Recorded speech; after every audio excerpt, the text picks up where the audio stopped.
السلام عليكم ورحمة الله وبركاته.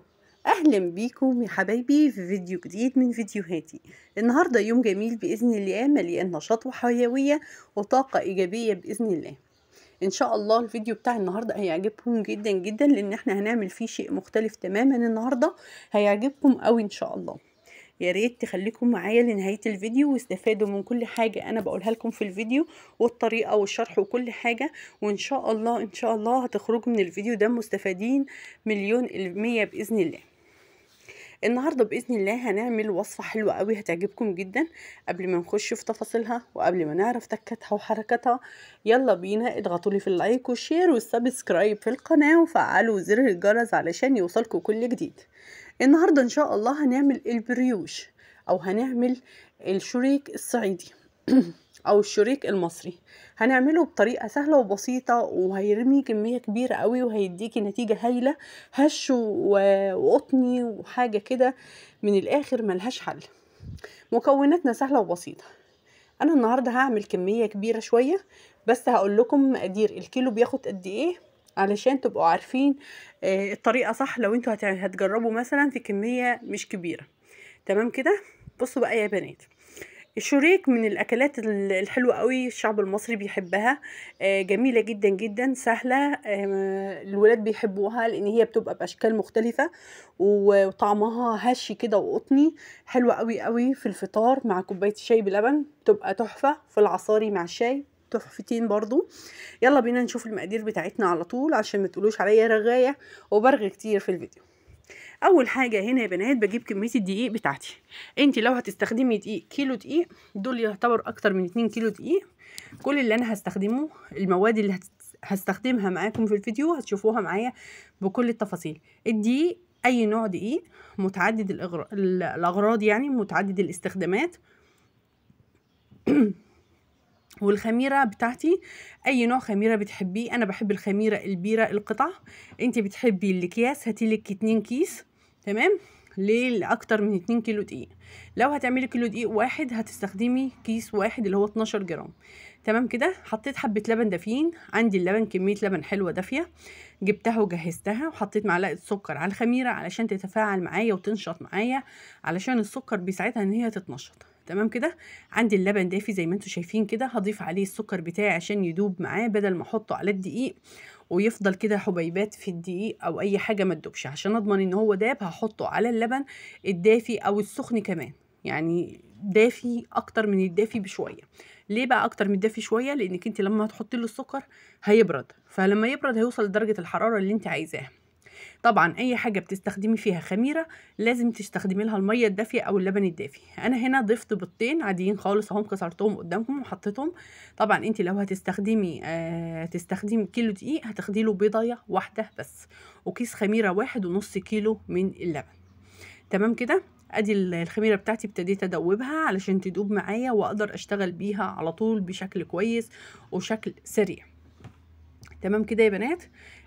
دلوقتي انا ضفت ال3 بيضات على الدقيق على طول، ما ضربتهمش ولا اي حاجه، لان انا كده كده لما هعجن بايدي او عجان كل المواد هتختلط مع بعضها. تمام كده. هبدأ دلوقتي اقلب المكونات وهبدأ اشتغل. انا دلوقتي ما ضفتش اي مادة دهنية. المادة الدهنية اللي هستخدمها النهاردة هي الزيت، ولو عندك سمنة او زبدة عايزة تضيفيها برضو مفيش اي مشكلة. هبدأ اخد دلوقتي اللبن الدافي زي ما انتم شايفين كده، هبدأ احط شوية بشوية لحد ما العجينة بتاعتي تتلم. وانتي نفس النظام، لو هتستخدمي كيلو الدقيق الواحد هتاخدي نص كيلو لبن جنبك وتضيفي منه زي ما انت عايزة. بدأت اضيف الزيت بتاعي نص كوباية بنص كوباية. وانتي برضو لو هتستخدمي كيلو الدقيق هيبقى عايز نص كوباية واحدة بس، ان دول عشان اكتر من 2 كيلو دقيق. هبدأ اقلب العجين بتاعي طبعا بعد ما كنت نخلاه ومنضفاه وخلياه زي الفل عشان يخشوا الهواء والعجينة بتاعتي تبقى هشة. هبدأ اضيف اللبن اهو بالتدريج، ولو احتجت لبن تاني هجيب لبن تاني واحطه، مفيش اي مشكلة. انا هنا بستخدم ايدي لانه مش متوفر عندي العجان، وناس كتير مننا مش متوفر عندها العجان، فاللي مش متوفر عنده العجان يقدر يستخدم ايده بكل سهولة بالشكل اللي انتوا شايفينه ده. تمام كده. هبدأ أنزل، على فكرة الفيديو ده هيبقى ليه تكملة في فيديو تاني بس أصغر من ده طبعا، علشان بس الفيديو يبقى واضح وشامل التفاصيل وكل الحاجات اللي احنا بنعملها. تمام كده. هبدأ أعجن بالشكل اللي انتوا شايفينه ده. تمام. واول ما العجينه احسها مسكت في ايدي هفركها كده واطلعها بايدي التانية، وهبدا اضيف شويه بشويه باللبن، ولو احتجت لبن او ما عنديش لبن تاني اكمل بالميه مفيش اي مشكله. حطيت الخميره طبعا، وبدات اضيف كمان بقيه المواد الدهنيه يعني الزيت، واديكم زي ما انتم شايفين كده انا بكمل بالميه مفيش اي مشكله خالص. المتاح عندك اعمليه. تمام كده. هبدأ اعجن كويس قوي بالشكل اللي انتوا شايفينه ده، وكل ما احتاج اكمل بالميه اكمل بالميه. بس انا حاطه الميه في الحله اللي كان فيها اللبن، اللي انا كنت مسخنه فيها اللبن. قلت لو في قشطه في الجناب بتاع تنزل معايا في الحله وانا بعجن، او في الطبق اللي انا بعجن فيه مفيش اي مشكله. هبدأ اعجن كده، والعجينه بتاعتي ما بتبقاش ناشفه قوي ولا طريه قوي، بتبقى وسط كده وحلوه وجميله علشان تقدر لما تخمر تتشكل معايا بكل سهوله. فوائد بقى انك انت تعجني بايدك يا ست الكل من غير عجان، ده بتحركي الدوره الدمويه في جسمك، وبتخلي دراعك كده ما شاء الله في عضلات، وبتعرفي تشتغلي بيه اي حاجه، ما تبقاش يعني اقل مجهود يتعبك، تبقي متعوده على انك ممكن تعملي اي حاجه. زي ما انتوا شايفين كده بحاول انزل العجين من الجناب بتاعه العجان بالشكل ده. تمام.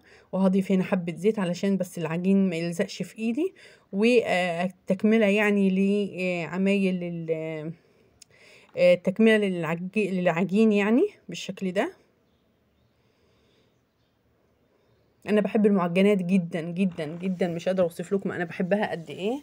بتبقى بالنسبه لي ممتعه حلوه، بتسهل عليا حاجات كتير بصراحه. انا بحبها، بحب البيت يبقى مليان خير مليان مخبوزات، بتفرق معايا بصراحه لما تبقى موجوده في البيت. وقت ما احس ان انا عايزه باكل اي حاجه، كوبايه شاي، ابني بيذاكر ولا اي حاجه، كوبايه شاي باي حاجه والدنيا تمشي وتبقى تمام. تمام كده.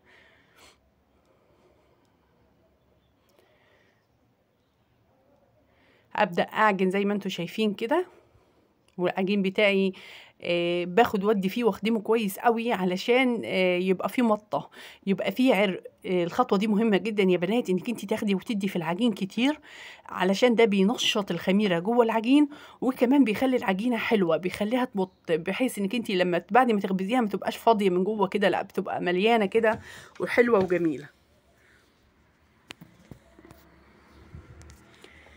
اهو بصوا العجين بتاعي بسم الله ما شاء الله اتعجنت اهي، بقت حلوه وجميله زي ما انتوا شايفين كده. هبدا دلوقتي ادهن الوش حبه زيت علشان اغطيها واسيبها تخمر. هحط حبه زيت على الوش كده، واسوي العجينه بتاعتي واغطيها بمفرش او اي حاجه، واسيبها في مكان دافي لحد ما تخمر، مثلا ساعه ساعه ونص. هبدا دلوقتي احضر الصواني بتاعتي اللي انا هقطع فيها الشريك بتاعي. تمام كده. هبدا ادهن الصواني بتاعتي باي ماده دهنيه، يعني لو عندك زيت تدهني بزيت مفيش مشكله. بصوا العجينه بتاعتي بسم الله ما شاء الله ضاعفت حجمها مرتين 3 تاني، وانا غطيتها كمان بفوطه فوق المفرش علشان تدفى اكتر وتخمر معايا بكل سهوله.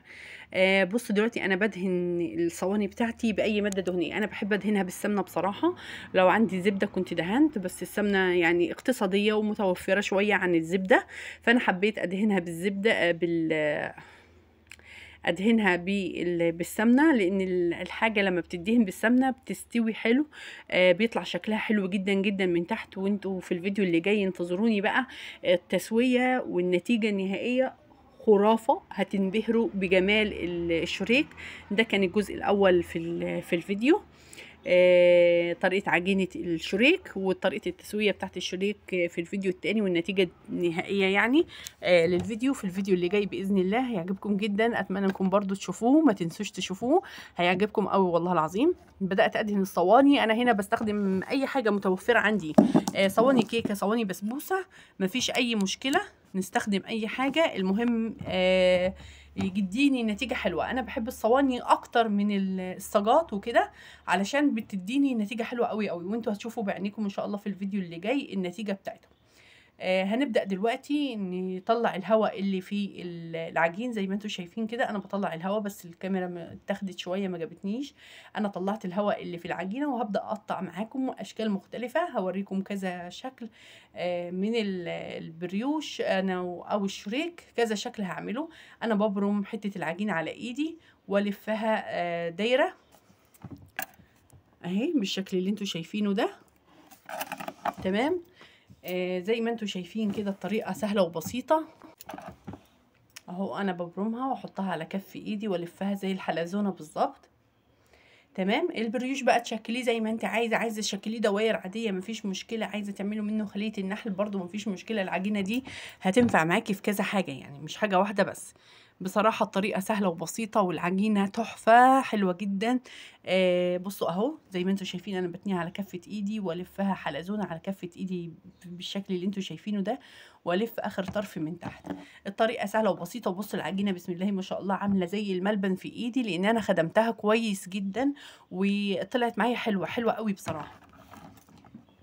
يعني بصراحه هتعجبكم جدا واتمنى انكم تجربوها. هرجع اقول لكم على المكونات. كيلو الدقيق بياخد بضايه، معلقه كبيره او معلقتين كبار من الخميره الفوريه، وهياخد معايا نص كوبايه سكر، وهياخد معايا نص كوبايه زيت، ونص كيلو لبن. تدريجيا تحطي منه الحاجه بس كده، مفيش اكتر ولا اقل من المكونات دي. ما شفتش اسهل من كده بصراحه. مكونات سهله وبسيطه والنتيجه هتنبهري بيها باذن الله. وطريقه التقطيع طبعا اللي انت حباها تقطعي بيها زي ما انت عايزه. بصوا العجينه لما باخد منها حته يعني كاني بصوا يعني متعه والله العظيم. في الحاجات دي متعه جميله جدا جدا، هتعجبكم قوي قوي والله العظيم. حلوه قوي قوي قوي بصراحه.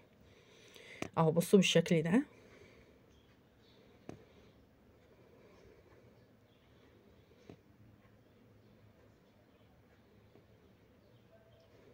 زي ما انتم شايفين كده تقطعوها زي ما قلت لك. التقطيع ده لك حريه الاختيار فيه. يعني انا هعمل كذا شكل، هعمل شكل الضفيره، وهعمل الحلزونه دي، وهعمل الورده.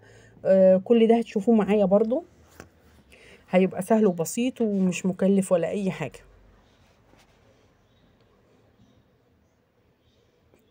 بالشكل ده شايفين الجمال.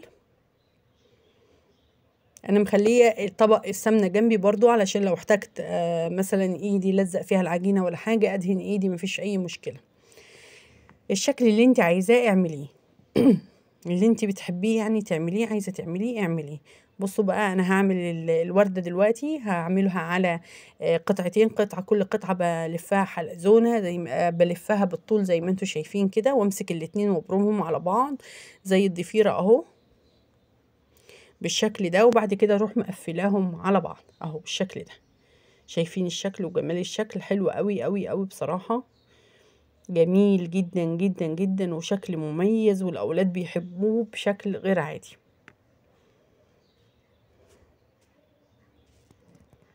والله العظيم يا بنات هتحبوها، هتستغنوا عن حاجات كتير بتفطروا بيها لو عملتوا البريوش. على فكرة هقول لكم في الفيديو اللي جاي طريقة حفظه في التلاجة لفترة طويلة لمدة اكتر من شهر كمان، يقعد معاك ازاي وتستخدميه ازاي. في الفيديو اللي جاي ان شاء الله هعمله لكم. يبقى الفيديو ده كان فيه طريقة العجن، عجناه ازاي وقطعناه ازاي ومراحل خموره والاشكال الحلوه اللي احنا عملناها دي بمنتهى الروعه ومنتهى الجمال.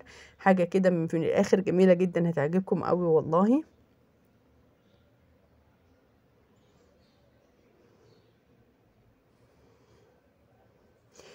وبيتحط في الشمس يا بنات لحد ما بيخمر، وبيدهن وشه بالبيض، او لو عايزه تحطي له لبن بس حطي له لبن بس. انا بحب احط له بيض، بدهن وشه بالبيض واحط على البيض فانيليا وبيطلع حلو قوي.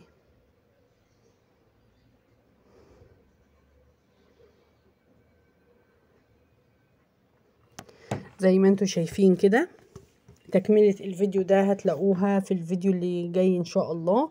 هو هيبقى فيديو صغير عن ده علشان تشوفوه اكتر وتشوفوا الحاجات اللي احنا عملناها وطريقة التسوية الصحيحة اللي مش هيختلف عليها اتنين. حاجة كده من الاخر هتديكي نتيجة هايلة هايلة جدا جدا والله، وهتعجبك جدا. ان شاء الله تكونوا اتبسطتوا معايا في الفيديو بتاعي، وتكونوا استفدتوا من طريقة العجن والتشكيل. وان شاء الله الفيديو اللي جاي برضو هنعمل فيه حاجات حلوة ان شاء الله. وتابعوني وشجعوني ودعموني، وتكملة الفيديو في الفيديو اللي بعد كده بإذن الله، واشوفكم على خير ان شاء الله.